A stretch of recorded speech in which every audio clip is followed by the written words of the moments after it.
So in this experiment, we are going to look at the reactions of metal sodium with acid, two acids.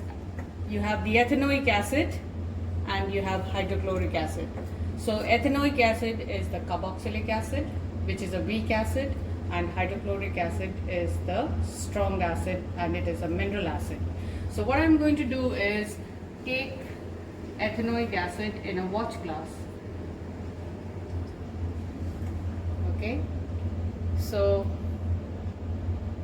about 2 centimeter cube of ethanoic acid in a watch glass, and then take a small piece of the sodium metal, dry it using the filter paper. You know that sodium metal is very reactive, and so it is stored in the kerosene oil. It is stored under oil, so you need to dry the oil out of the sodium metal, and then you can add to the ethanoic acid and observe the speed with which sodium reacts.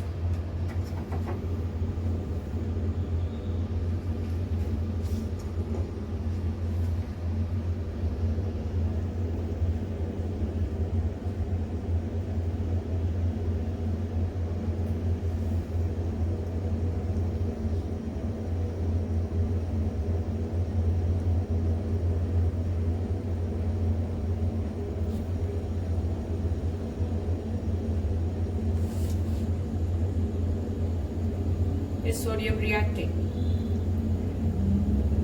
With what speed? Very reactive. Very reactive? High speed. High speed? You would call it high speed. Okay. So you can see the metal reacting with the acid and the speed with which it is reacting. Okay? Alright.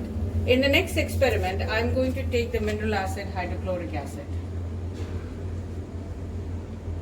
And again, I'm going to add a dried piece of the sodium metal to that. Okay. So, hydrochloric acid in here.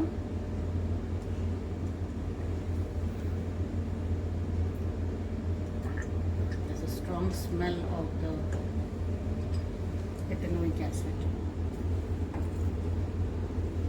And then add the sodium metal to hydrochloric acid, and you can see how sodium reacts with hydrochloric acid.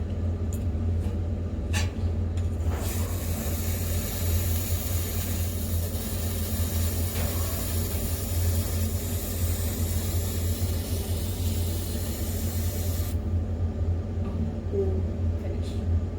This is still reacting. So you can see the speed with which the reactions happened in both the watch glasses in the different acids. So what's your conclusion then? Hydrochloric acid has a more reactive. Hydrochloric acid is a stronger acid, it is more reactive. Ethanoic acid is a weak acid, it is less reactive. Okay? Now you can proceed with the experiment using sodium carbonate as well as. So the next step will be to add sodium carbonate into the acid and bubble the gas formed, the carbon dioxide evolved through lime water. So we can do this experiment for both the acids and see the speed with which carbon dioxide is given out, and when passed through lime water it will turn then cloudy. In the next stage of the reaction, we have the neutralization reaction between the acid and a base. So in a measuring cylinder, we'll be taking 10 ml of the acid and reacting with 10 ml of sodium hydroxide. So initially the acid is taken. This is sodium hydroxide. So a measurement of 10 ml of the sodium hydroxide is taken in the measuring cylinder.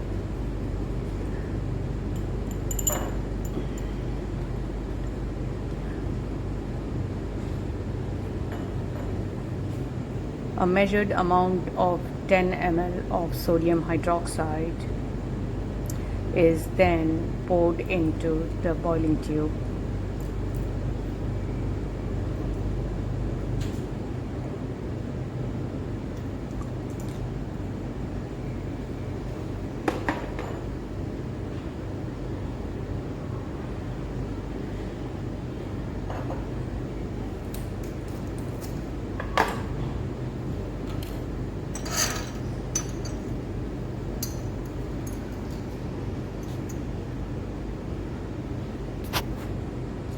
So already the 10 ml of the acid is taken in the boiling tube, and the initial temperature of the acid is being Right now recorded. it's at 25. It has to come to room temperature,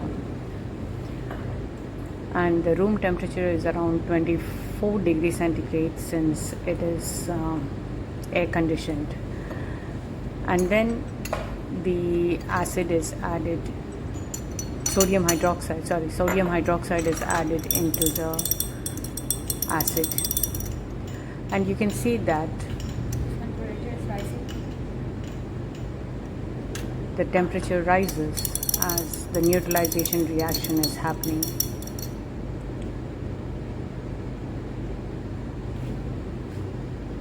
To 30.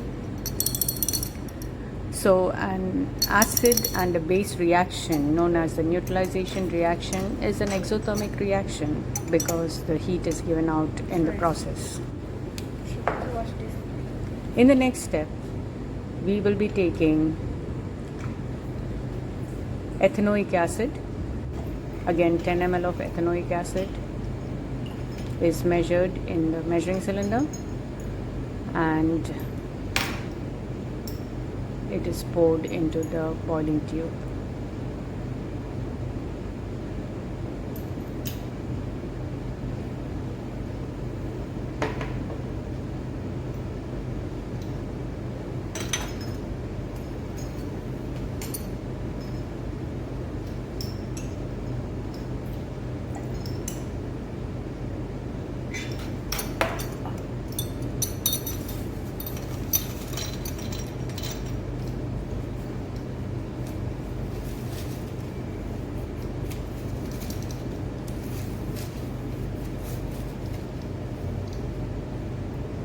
The initial temperature of the acid is recorded.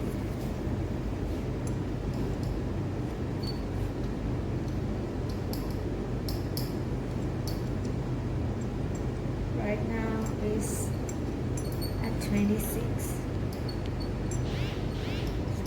Leave it there.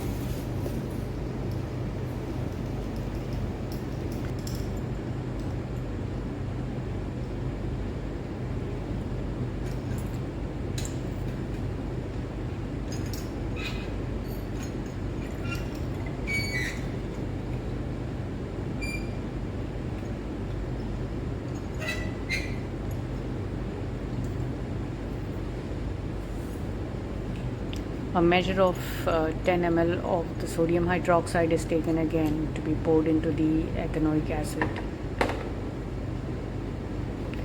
So in the first case, it was neutralization between a strong acid HCl and sodium hydroxide. In the second case, it is a neutralization reaction between weak acid, which is ethanoic acid, and sodium hydroxide. So we are changing the strength of the acids here, and the base or alkali is kept the same.